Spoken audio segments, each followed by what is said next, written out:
जो विकृति विसङ्गत वास्तवको विरुद्ध निरन्तर बोल्ने मान्छेहरू राष्ट्रिय हुँदैन। अब ओभरलुगामा कुनै पनि घर छैन काङ्ग्रेसको घर, कुनै पनि घर छैन एमालेको घर, कुनै पनि घर छैन माओवादीको घर। सबै घरमा हाम्रो राष्ट्रिय सूत्रमा छिरिसकेका छ कि नाति छ कि नातिनी छ। सबै घरमा प्रधानमन्त्रीले त्यसै विकृति लागि उनीहरूले सोचेका पनि अब काङ्ग्रेसको भन्ने होला, एमालेको भन्ने होला, त्यो घर चाहिँ माओवादीको भनेर अहिले क्याम्पेन गरिरहेका छन्। अब कुनै पनि घर ओभरलुगामा राष्ट्रिय स्वतन्त्र पार्टीको सदस्य नभएको कुनै घर छैन। प्रत्येक घरबाट हामीलाई भोट आउँछ राष्ट्रिय स्वतन्त्र पार्टीलाई। त्यस कारण हामी राष्ट्रिय स्वतन्त्र पार्टी ओभरलुगामा जिताउँछौँ, जित्नुपर्छ भन्ने उद्घोष गर्दै तपाईँहरूको गरिमामय उपस्थितिलाई पुनः धन्यवाद दिँदै बिदा हुन चाहन्छु। जय घटी, जय ओभरलुगा। चुपचाप चुपचाप चुपचाप यो नीति चाहिँ तपाईँहरूले फागुन 21 गते आफ्ना बुवा मम्मी गाउँका दाजुभाइ साथीभाइलाई लागू गर्नुहोला। जय घटी।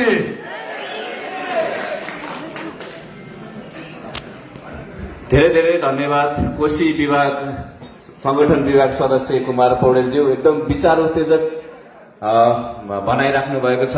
यहाँ यो हलमा भएको सम्पूर्ण उपस्थितिमा एकदम ऊर्जा भर्नु भएको छ र उहाँको विशेष सम्बोधनको लागि म हार्दिक धन्यवाद व्यक्त गर्दछु।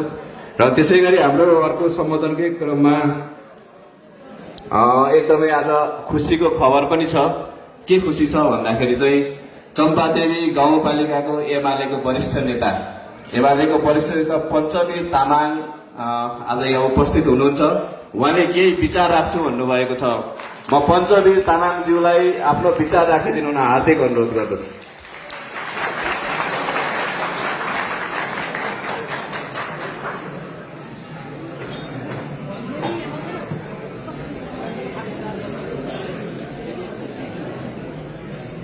मेरो नमस्कार चम्पादेवी 3 वार्डको पञ्चवीर तामाङ हो। म पहिलादेखि नै एमालेमा लागेको छु।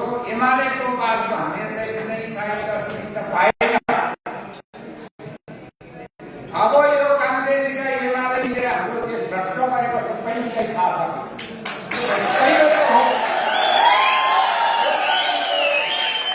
त्यो कारणले हामी किन अब भनिन्छ भनेदेखि यति मौका चाहना हामीले पाएको हाम्रो जेन्जीहरू सबै मारेर पनि अझै यो देश लुट्ला भन्ने छ, अझै बेच्ला भन्ने होला। अब यो बेच्नु पाउँदैन, अब लुट्नु पाउँदैन। अब हामीले देश बनाउने जनताले हो। अब जनताबाट हामी एक रात गरेर जानुपर्छ। एउटा हाम्रो काङ्ग्रेस पनि तल बल्ल होला। अब एमाले आइसकेपछि काङ्ग्रेस कहाँ बस्छ? काङ्ग्रेस पनि आउँछ नि हाम्रै साथ। जनता एउटै हो नि। त्यस कारणले हामी जनताहरूले अब के गर्नु भन्छ भनेदेखि नि अब यो कालो जस्तै देश भयो। जसले राज्य खायो उसैले सम्पत्ति लुट्यो, उसैले खायो। जनता दङ्ग पर्यो। जनताले खाइ नखाइ मान्छेले दिन धम्काएर विदेश पठायो। यिनीहरूले संसार गरेको हाम्रो नेपाल देश धनी हो नि।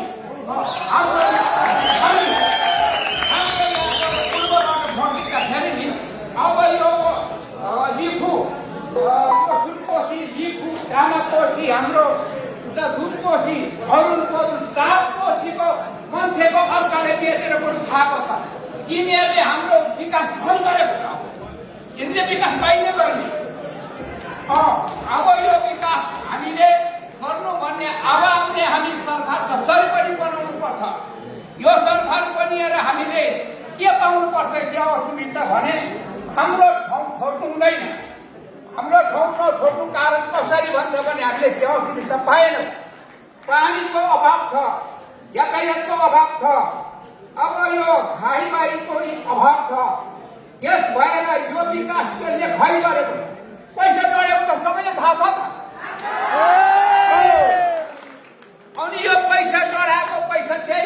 उसले कहाँ लान्छु भनेको थियो त एकखेर मर्नै पर्ने हो यी वस्तुलाई चाहिँ आज सरकारबाट हटाउने हो